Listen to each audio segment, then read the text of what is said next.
అందరికీ నమస్కారం. ఈ రోజు మన గౌరవ అతిథులు deputy chief minister Pavan Kalyan గారు వచ్చారు. ఆయన కోటి పుస్తకాలు చదివినటువంటి మహామేధావి, అపార జ్ఞానము సంపాదించుకుని ప్రపంచాన్నంతా గుండెల్లో పెట్టుకుని చూసుకుంటున్నారు. ఇకపోతే ఆయనకి ఎన్నెన్నో భాషలు వచ్చి, ఒకటా రెండా మూడా అని చెప్పలేను గాని దాదాపుగా 16 భాషల్లో ప్రావీణ్యము పొంది ఉన్నారట. ముఖ్యముగా జపాన్ భాష అంటే ఆయనకి ఎంతో ఇష్టమట. ఆయన ఇప్పుడు మనకి జపాన్ భాషలో మాట్లాడతారు. మొదలు పెట్టండి పవన్ కళ్యాణ్ గారు. Socode Ashio Kitai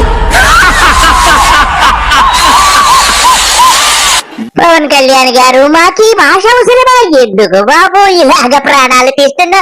షోకోది అంటే నీ షోకులు చూడలేక యావత్ రాష్ట్ర ప్రజలందరూ కూడా చాలా భయభ్రాంతులు అవుతున్నారు. మీరు అలా భయపెట్టకూడదు. Yasaina Shinzo Oyagurida Sunoda Pawan Kalyan గారు, జపాన్ భాషలో చించింది చాలుగాని ఇక రాష్ట్రం గురించి ఆలోచించండి. మీ ఓవరేషన్ లాపేసి రాష్ట్ర ప్రజల గురించి కాసింత ఆలోచిస్తే బాగుంటుందని యావత్ రాష్ట్ర ప్రజలందరూ అనుకుంటున్నారు సార్.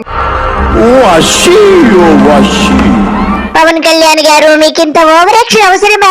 మాకీ జపాన్ భాష ఎందుకురా నాయన, మమ్మల్ని ఎందుకు దొబ్బుతావురా? ఇకపోతే రాజేంద్ర ప్రసాద్ నటులు కూడా వచ్చారు. ఆయన కూడా జపాన్ భాష మాట్లాడతారు. మాట్లాడండి రాజేంద్ర ప్రసాద్ గారు. డొక్క షించి డోలు ఖట్టి మషి పూషి మాయా శేషి గుండు గీషి సునం రాశి మిట్సుబిషి తోషిబా. జపాన్ భాషలో జోక్ చేశా. రాజేంద్ర ప్రసాద్ గారు, 30 ఏళ్ల క్రితమే మీరు ఎంతో చక్కగా జపాన్ భాషను ఎరగ తీసేశారు.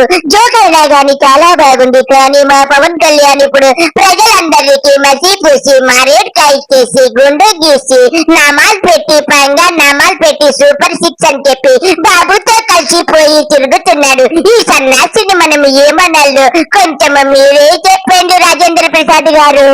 అప్పులు తెచ్చి అభివృద్ధి అంటే ఎట్లా? అభివృద్ధి అంటే ఎట్లా? సంపద సృష్టిస్తేనే పంచగలం. అవునా పవన్ కళ్యాణ్, సంపద సృష్టిస్తేనే పంచగలవా? మరి నీ బాబు సంపద సృష్టించేస్తాడని చెప్పినప్పుడు ఎవడి శంక నాకెవరా పవన్ కళ్యాణ్? మరి ఇప్పుడు సంపద సృష్టించడం లేదా నీ బాబు? నీ అబ్బా, నువ్వేం సంపద సృష్టిస్తావు? నీ ముఖం ఒకసారి అద్దంలో చూసుకో. నీ బాబు నువ్వు కలిసి మొత్తం రాష్ట్రాన్ని ఖజానా అంతా దోచేసి రోజు హెలికాప్టర్ ఎక్కి తిరగడం తప్ప మీరు చేసిందేముంది?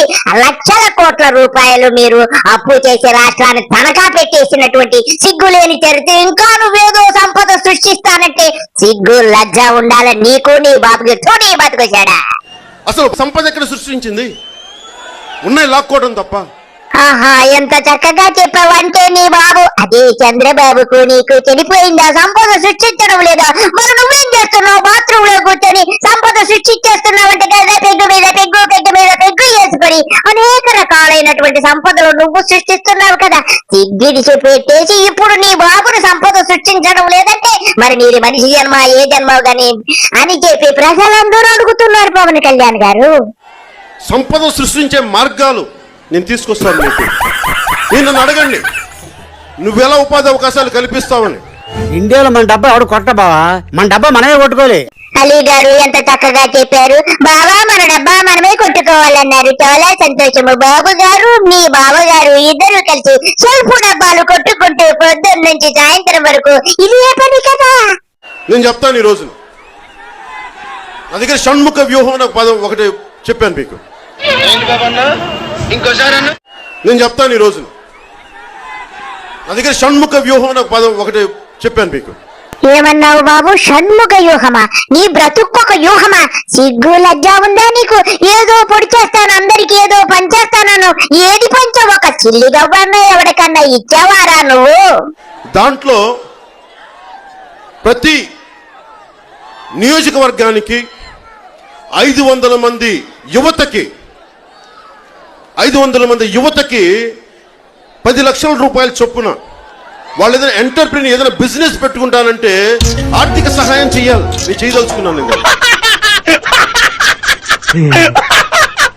ఒరే పవన్ కళ్యాణ్ పదవి చేపట్టి 18 నెలలైంది. ఎవరికన్నా ఒక్క రూపాయి ఇచ్చావారా? మరి ఏదో పొడి చేస్తానని గతంలో చెప్పావు కదరా నీ అబ్బా. అది ఎలా సాధ్యపడుతుందో చెప్తాను. 10 మందికి కనుక ఒక్కొక్క యువకుడు 10 లక్షల రూపాయలు ఒక యువకుడికి ఇచ్చి ఒక ఊర్లో ఒక నియోజకవర్గంలో 10 మందికి ఉపాధి అవకాశం కల్పించంటే, అలాంటిది 500 మందికి సంవత్సరం చొప్పున ఇస్తే 5 సంవత్సరాలు 2500 మందికి. ఒరే డిప్యూటీ చీఫెస్ట్ మినిస్టర్, ఓట్లు దండుకోవడానికి ఎన్ని అబద్ధాలు చెప్పావురా? అప్పుడు నీది ఒక బ్రతుకారా? ఎందుకురా బ్రతుకు? ఎక్కడన్నా దూకేయరా? ఎందుకురా? అంటే మన సంవత్సరానికి 10,000 కోట్లు, 5 సంవత్సరాలకి 50,000 కోట్లు. ఆ డబ్బుని మీ దగ్గర తీసుకొస్తే మీరు బాగుపడతారు కదా. బ్రహ్మానందం గారు ఆయన కడుపుకు అన్నం తినడం లేదు, అశుద్ధమే తింటున్నారు కాబట్టి ఇలా ప్రవర్తిస్తున్నాడు. ఈడు బాబు మొత్తాన్ని రాష్ట్ర ప్రజలందరినీ ముంచేశారు, నట్టేట ముంచేసి సూపర్ 6 పాపర్ 6 చేసేసి ఇప్పుడు ఈడు బాబు కలిసి రోజు హెలికాప్టర్ ఎక్కి తిరగడం తప్ప వీడికి పని పాట లేదు. వీడు ఒక వెధవ వేస్ట్ ఫెలో అని చెప్పి యావత్ రాష్ట్ర ప్రజలను అందరూ అనుకుంటున్నారు. పవన్ కళ్యాణ్ గారు, ఇకపోతే పవన్ కళ్యాణ్ గారికి రక్తము సలసల కాగిపోతుందట. మరి ఏమి రోగం వచ్చిందో ఏమో పాపం. ఎందుకు మీకు సలసలా కాగుతుంది చెప్పండి పవన్ కళ్యాణ్ గారు. మా రక్తం సల కాగుతా ఉంటది. మా రక్తం అవసరమైతే కత్తి కూడా పట్టుకోవాలి, అవసరమైతే భయపడం వాటికి. మాట్లాడితే నెత్తురంటావు, బాంబులంటావు. లైఫ్ లో కనీసం కత్తెట్టుకున్నారా? తలకు మార్చిన ఈ రోజు మనం ఇక్కడ ప్రారంభించినప్పటికీ కూడా నా gut feeling, one day it will be national party. కనకడు కోడు తుపాకి లేకపోయినా లపాకి కావాలన్నా అంట. One day it will be national party. Poll management తెలుసా? ఆర్గనైజేషన్ బలం ఉందా? సంస్థాగతంగా పార్టీకి పోయిన తెలుగుదేశం పార్టీలతోటి మనం పోటీ పడగలమా? పవన్ కళ్యాణ్ గారు, మీరు నీ బాబుతో ఎందుకు పోటీ పడతావు? నువ్వు ఇంకా 30 సంవత్సరాలు బాబుకు బానిసగా ఉండిపోతానని మొన్నే చెప్పావు కదా. 800 నుంచి 1000 మంది బూత్ కార్యకర్తలు ఉన్నారా మనకి ప్రతి నియోజకవర్గంలో? మరి ఎందుకురా నీకు? One day it will be national party. ఇక్కడ ఆడమ్మా నువ్వు, నాతో ఆడు, బావతో తర్వాత ఆడు. ఇకపోతే నీ భవిష్యత్తు నేను చెబుతా. ఎప్పటికైనా నువ్వు వెళ్ళి మోడీ కాళ్ళ మీద పడి నీ పార్టీని బీజేపీలో కలిపేయటం ఖాయంగా కనపడుతుంది. ఇకపోతే ఒక పెద్ద ఆయన వచ్చారు, నీ గురించి ఏదో చెప్పాలంటున్నారు. నువ్వు మహాపురుషుడివని, ఎన్నో మంచి కార్యాలు చేశావని ఆయన చెబుతున్నాడు. పెద్ద ఆయన చెప్పండి మా పవన్ కళ్యాణ్ గురించి. ఎవర్రా పవన్ కళ్యాణ్? దేవుడా? వాని గతి వానికే లేదు. మతి తప్పి నోడ్రా. ఎవర్రా పవన్ కళ్యాణ్? ఎవరు? ఇప్పుడు సీఎం ఆంధ్ర తెలంగాణకి ఎవరు? ఆయన సినిమా హీరోయిన్ నేను కూడా అలాగే అనుకున్నా, కానీ ఇప్పుడు మారిపోయినా చేస్తాడు. ఎవడి స్వార్థానికి వాడు మాట్లాడతాడు. లేదు ఈ రోజు ఆయన నిజంగా ఆయన పేద ప్రజలు మేలు చేస్తాడంటే కారణం ఏం చేసిండు చెప్పురా? 50 లక్షలు ఇచ్చాడు తాత. ఎవరికి? పేద పిల్లలకి. ఏ పిల్లలు? చిన్న పిల్లలు ఎవరురా? ఎవరైనా కానీ పేద వాళ్ళకి చేసాడు ఆయన మేలు. యాక్టింగ్ చేయకు. వాని అన్న చేసిండా, బండబాబు చేసిండా, పవన్ కళ్యాణ్ చేసిండా, లేకపోతే రేవంత్ రెడ్డి చేసిండా? ఎవడి స్వార్థం వాడిది. వాళ్ళని పొగుడితే నాకు గుద్దల మండుది. ఎవడి స్వార్థం వాడిది. ఫస్ట్ వాడిని కొంపనింపుకుంటాడు. పెద్ద ఆయన ఎంత చక్కగా చెప్పావయ్యా, ఎంత జ్ఞానం ఉందయ్యా. నీకున్న జ్ఞానములో వాడికి 1% కూడా లేదు. ఈ నికృష్టుడు మా డిప్యూటీ చీఫెస్ట్ మినిస్టర్ అని చెప్పి యావత్ ఆంధ్ర రాష్ట్ర ప్రజలందరూ చింతిస్తున్నారు. పెద్ద ఆయన మీ మాటలు వింటుంటే నాకు ఎంతో చక్కగా అనిపిస్తున్నాయి. మీరు ఎంత మేధావులని నాకు అర్థమైంది. చాలా సంతోషము పెద్ద ఆయన, మీరు వెళ్ళి రండి. ఇకపోతే చెడిపోయిన చిరంజీవి గారు వచ్చాడు. అదే చెడిపోయిన జీవి గారు వచ్చాడు. వాడి తమ్ముడి గురించి ఏదో బాధపడుతున్నాడు. ఎందుకురా నీ తమ్ముడి గురించి బాధపడుతున్నావు చెప్పరా చెడిపోయిన జీవి? ఏం బతుకురాని, ఏ ముహూర్తంలో పుట్టావు? ఇంకా ఎందుకు కావాలని బురద పొలుకుంటావు? నేను నానా మాటలు నువ్వేంటో నీ భవిష్యత్తు ఎందుకు చూసుకోకుండా వాడు బాగుండాలి వాడోళ్ళు బాగుండాలని 24 గంటలు ఇచ్చేవి. ఇలా నానా మాటలు అనిపించుకోవడానిక? బాధపడకండి చెడిపోయిన జీవి గారు, మీ తమ్ముడు ఎప్పుడు బానిసత్వము చేయడమే అతని యొక్క కృత నిశ్చయముగా ఉంది కాబట్టి వాడు ఎప్పటికీ వాడి బాబు చంద్రబాబుకు బానిసగా ఉండిపోతాడు. మీరు వాళ్ళు ఇచ్చే చిన్నపాటి 500కో 1000 రూపాయలకో 3000కి వెళ్ళిపోతున్నారు కానీ మీరు 10 మందికి ఉద్యోగాలు ఇచ్చే యువతగా సామర్థ్యత మీకు పెరగాలి కదా. మొన్న సభలో చెప్పాను, నా బిడ్డలకు నేను చేసుకుంటా. నువ్వు చక్కగా ప్యాకేజీని బాబు దగ్గర దుబ్బావు కదా, కోట్ల రూపాయలు ప్యాకేజీ దుబ్బి చక్కగా డిప్యూటీ చీఫెస్ట్ మినిస్టర్ అయ్యావు. ఇంకా ఎందుకు రాని సొల్లు కథలు? ఇకపోతే మా డిప్యూటీ చీఫెస్ట్ మినిస్టర్ నేను ఒక వెధవని, నాకు ఏమీ తెలియదు, నాకు ఏబిసిడీలు లేవు, నేను పెద్ద వేస్ట్ ఫెలోని, నేను అటు ఇటు కాని వాడిని కూడా ఎంతో చక్కగా చెప్పుకున్నాడు. మొదలు పెట్టరాని సొల్లు. You need leadership capacity at every level. అది నాకు డెవలప్ చేయడానికి ఒకటి వల్ల కాదు. అది నాకు అంత శక్తి, కొన్ని కోట్ల మందిని వ్యవస్థీకృతం చేసే శక్తి నా ఒక్కడి దగ్గర లేదు. ప్రతి కార్యకర్తని చాలా ఎఫెక్టివ్ లీడర్స్ గా గ్రూమ్ చేసే బాధ్యత నేను తీసుకుంటున్నాను.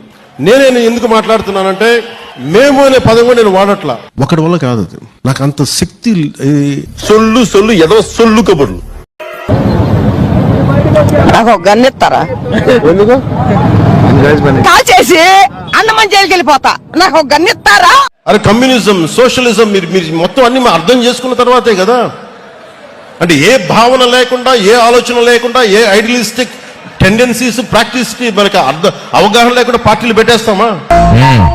ఇంతకీ ఏమొచ్చు మనకి? నాకు ఫైనాన్స్ ని ఎలా హ్యాండిల్ చేయాలో నాకు